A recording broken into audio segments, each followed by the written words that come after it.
You're walking down the street, nothing's happening, and yet, somewhere in your skull, a voice says, "Okay, don't forget to grab milk." Then it says something else. Then it replies to itself. Then it starts arguing about something that happened 4 years ago.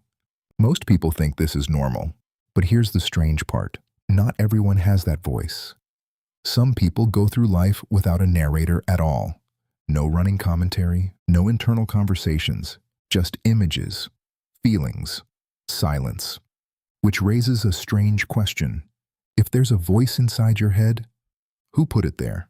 This is KainosDMT-Lounge, where we have deep, meaningful talks. And tonight, we're asking, why do you talk to yourself in your head? That voice, the one narrating your life right now, including this sentence, not everyone has it. When this first went viral online, people lost their minds. Half the comments were, "Wait, you mean some of you don't have a voice in your head?" The other half were, "Wait, you mean some of you do?" Two completely different ways of experiencing being a person. And almost nobody knew the other one existed. Turns out, this isn't rare. Researchers estimate somewhere between 30 and 50% of people experience little to no inner speech at all. Psychologists even have a word for it, anendophasia. For these people, thinking doesn't sound like anything. No inner narrator describing what they're doing, no rehearsing conversations before they happen. Instead, thoughts arrive as something else entirely, a feeling, a flash of an image, a sense of just knowing. Take reading, for example. For most people with an inner voice, reading means hearing the words in your head as you go. But for people without one, reading is more like absorbing meaning directly. No sound, no voice, just understanding. Arriving instantly. Same with planning a day. Instead of mentally rehearsing, first I'll do this, then that. The plan just exists, fully formed, like a picture of how the day will go.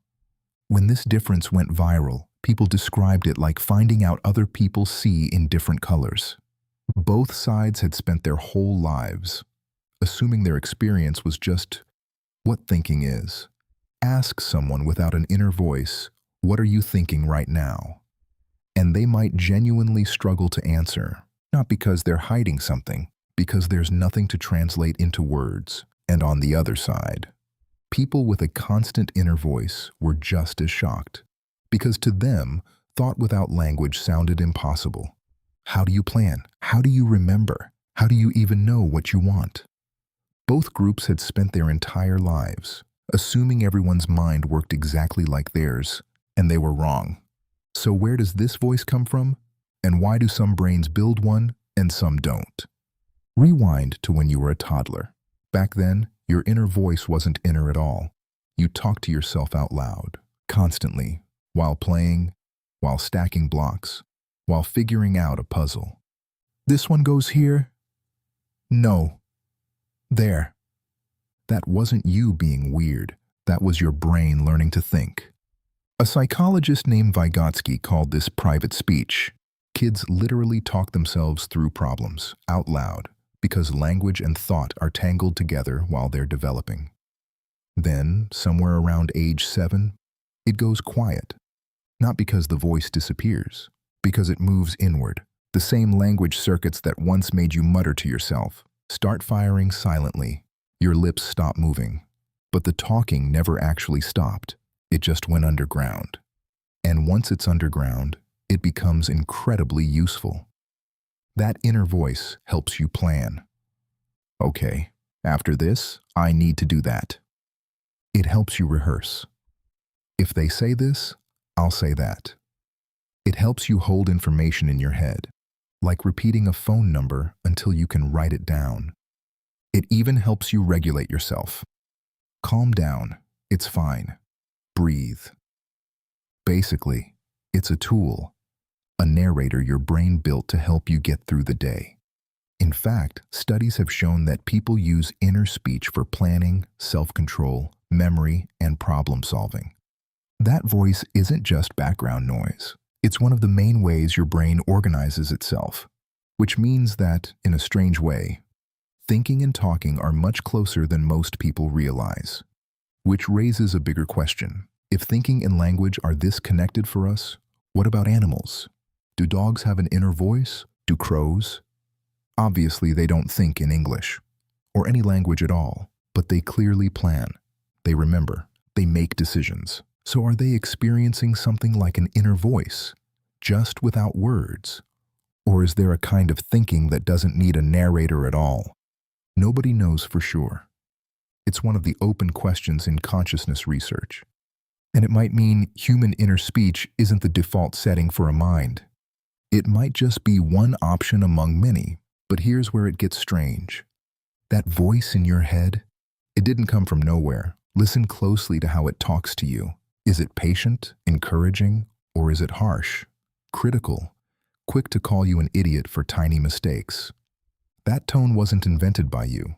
It's an echo of every parent, teacher, friend, and stranger who ever spoke to you while your brain was still being built. Their voices got absorbed, internalized, and now they play on a loop, except you've forgotten they were ever anyone else's voice at all. You think it's you thinking those thoughts. But a lot of the time, you're just replaying a recording, and that's where it gets dangerous. Because your inner voice doesn't just describe reality. Sometimes it invents a worse version of it, lying awake at 2 a.m., replaying a conversation that's already over, building an argument nobody's having, rehearsing a disaster that hasn't happened and probably never will. That's still your inner voice, still the same tool that helps you plan and problem solve. Just pointed at the wrong target. Anxiety often isn't a feeling that appears out of nowhere. A lot of the time, it's your inner voice running simulations on a loop, treating worst-case scenarios as if they're already happening.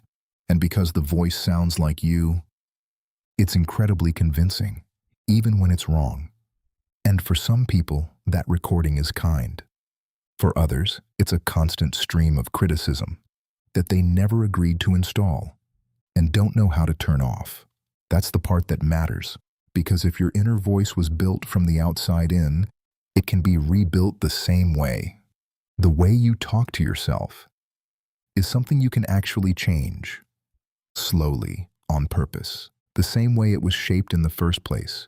Because the strangest thing about the voice in your head is that you trust it more than anyone else, even though parts of it may have come from people you didn't choose, people you haven't seen in years, people who may not even deserve that influence anymore, and yet they're still speaking every day through you.